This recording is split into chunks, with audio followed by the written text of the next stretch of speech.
6 और 11 नवंबर को बिहार में चुनाव है। मगधवासियों, लालू का करीबी वो वहशी दरिंदा शहाबुद्दीन याद है आपको या भूल गए? और वो सिवान के चंदा बाबू याद हैं, जिनके बेटे गिरीश और सतीश की उनके तीसरे बेटे राजीव की आंखों के सामने ही एसिड डालकर हत्या कर दी गई थी। उनके शरीर से उठता धुआं, जलते मांस की दुर्गंध, उनका तड़प तड़प कर प्राण त्यागना, और राजीव को भी फिरौती लेकर छोड़ा गया, और फिर कोर्ट में गवाही से 3 दिन पहले ही राजीव की भी हत्या कर दी गई। शहाबुद्दीन को गिरफ्तार करने गई पुलिस पर AK-47 और पाकिस्तानी हथियारों से हमला कर दिया गया। कुल 10 लोग मारे गए। दहशत और बूथ कैप्चरिंग के बल पर जेल से ही उसका लोकसभा जीतना भूले तो नहीं होंगे ना आप? क्या है कि हम हिंदुओं की याददाश्त बड़ी कमजोर होती है। आज उसी शहाबुद्दीन के बेटे ओसामा को लालू की पार्टी ने टिकट दे दिया है। चंद्रगुप्त मौर्य और बाबू कुंवर सिंह की धरती के मेरे भाइयों, दलित IAS अधिकारी बीबी बिस्वास और उनकी पत्नी चंपा बिस्वास याद है ना? लालू की विधायक हेमलता के बेटे मृत्युंजय यादव द्वारा चंपा बलात्कार कांड वीडियो के माध्यम से ब्लैकमेल करके बार बार उनकी पत्नी का ही नहीं, उनकी भतीजी, उनकी नौकरानियों, यहां तक कि उनकी मां के साथ भी घिनौना बलात्कार। छी! लालू का साला साधु यादव भी याद है ना? शहर के कपड़ा व्यापारी की बेटी मिस पटना शिल्पी जैन और उनके NRI दोस्त गौतम सिंह का अपहरण, गौतम की आंखों के सामने शिल्पी का गैंगरेप और फिर दोनों की हत्या। साधु यादव पर शक के बावजूद उसका DNA सैंपल देने से इनकार, और फिर पूरा मामला ठंडे बस्ते में। सब कुछ भूल गए ना? लालू की बेटी रोहिणी आचार्य की शादी, पटना की सड़कों पर मचा तांडव, पूरे शहर में फैली अफरा तफरी और दहशत, शोरूमों से जबरन उठा ली गई गाड़ियां, फर्नीचर लूट लिया गया, पेट्रोल पंप लूट लिए गए, कारोबारियों और व्यापारियों से भारी वसूली की गई। ये सब भूले तो नहीं होंगे ना आप?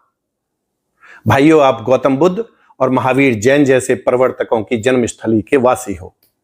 यह सम्राट अशोक की धरती है, आचार्य चाणक्य की कर्मभूमि है, बिंबिसार और अजातशत्रु जैसे महान शासकों की धरती है, दुनिया भर के छात्रों के आकर्षण का केंद्र रहे नालंदा और विक्रमशिला जैसे विश्वविद्यालयों की भूमि है। परंतु हाय रे दुर्भाग्य, पहले बख्तियार खिलजी ने विश्वविद्यालयों को आग लगा दी, और फिर बाद में उसके बाद आए इस्लामिक आक्रमणकारियों ने लाखों लोगों की हत्या कर दी, बिहार को बर्बाद कर दिया, और रही सही कसर 1990 से 2005 के लालू राबड़ी के जंगल राज ने पूरी कर दी। लालू राज ने बिहार को केवल बर्बाद ही नहीं किया, बल्कि पूरे भारत और दुनिया भर में बिहार और बिहार वासियों को बदनाम करके रख दिया। अनिल चौधरी बिहार का निवासी नहीं है भाइयों, मैं तो पश्चिम उत्तर प्रदेश का निवासी हूं, परंतु 1991 से 2011 तक सेना में रहा हूं। बिहटा, पटना, दरभंगा, पूर्णिया, भागलपुर और सिंघारसी जैसे क्षेत्रों में आना जाना रहता था। लालू के पूरे जंगल राज को करीब से देखा है।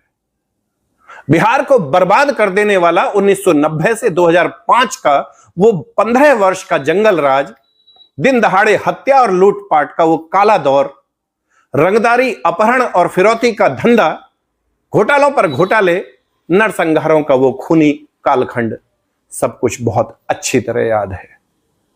कैसे चंपारण से लेकर मधुबनी, मुजफ्फरपुर और समस्तीपुर सहित पूरे मिथिलांचल की चीनी मिलों के मालिक मिल बंद करके भाग गए, उद्योग धंधे चौपट हो गए, अर्थव्यवस्था का बंटाधार हो गया, विरोध में आवाज उठाने वाले पत्रकारों की खुलेआम हत्या कर दी गई।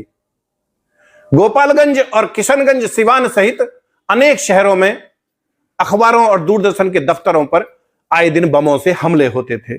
मजाल है कोई मुंह खोल सके? ब्राह्मण, राजपूत, भूमिहार, दलित, बनिया, कुर्मी, पिछड़ा, अति पिछड़ा, अमीर, गरीब, कोई नहीं बख्शा गया। महिलाओं की तो खैर दुर्गति थी माता सीता की पावन भूमि पर। विधायक अजीत सरकार, देवेंद्र दुबे और छोटे शुक्ला की दिन दहाड़े हत्या कर दी गई। DM जी कृष्णैया को सरेआम पीट पीट कर मार डाला गया। बड़ी संख्या में बिहार के लोगों को पलायन करना पड़ा। अच्छे भले घरों के लोगों को भी दूसरे राज्यों में जाकर मजदूरी करनी पड़ी। इतनी बड़ी संख्या में दूसरे राज्यों में पलायन के कारण अनेक स्थानों पर बिहार के लोगों का अपमान किया गया, उन्हें बुरा भला कहा गया, बिहार पूरी तरह से बदनाम हो गया। 2005 में नीतीश कुमार और बीजेपी की सत्ता में आने के बाद से स्थितियां बदली हैं भाइयों। अपराधियों में कानून का भय बना। स्पीडी ट्रायल के कारण पहले 5 साल में ही 50,000 अपराधी जेल भेजे गए। शहाबुद्दीन को सजा हुई, कानून का शासन लौटा। आज कुछ लोग अपने बिहार को लौटने लगे हैं। धीरे धीरे उद्योग भी पटरी पर लौटेंगे। और भी बहुत कुछ करने की आवश्यकता है, इसमें कोई शक नहीं। परंतु सत्ता के लालच में लालू का लड़का तेजस्वी और वो फर्जी गांधी राहुल दोनों ही हिंदू समाज को फिर से जातियों में बांटने की साजिश कर रहे हैं। एक सामाजिक कार्यकर्ता होने के नाते आज मेरा और मेरी टीम का पूरे बिहार में जाना होता है। मैंने स्वयं देखा है, आपके यहां की खेती बढ़िया है। बिहार जैसी गाड़ी दही पूरे भारत में कहीं नहीं मिलती। समृद्ध संस्कृति है, अतिथि सत्कार की शानदार परंपरा है। आप शानदार लोग हैं। तो क्या आप लालू के काले दौर के वो दिन फिर से देखना चाहते हैं? मेरे भाइयों, मेरी बहनों, मेरा आपसे केवल इतना कहना है कि किसी भी परिस्थिति में इस लालू की पार्टी के किसी विधायक को जीतने मत देना।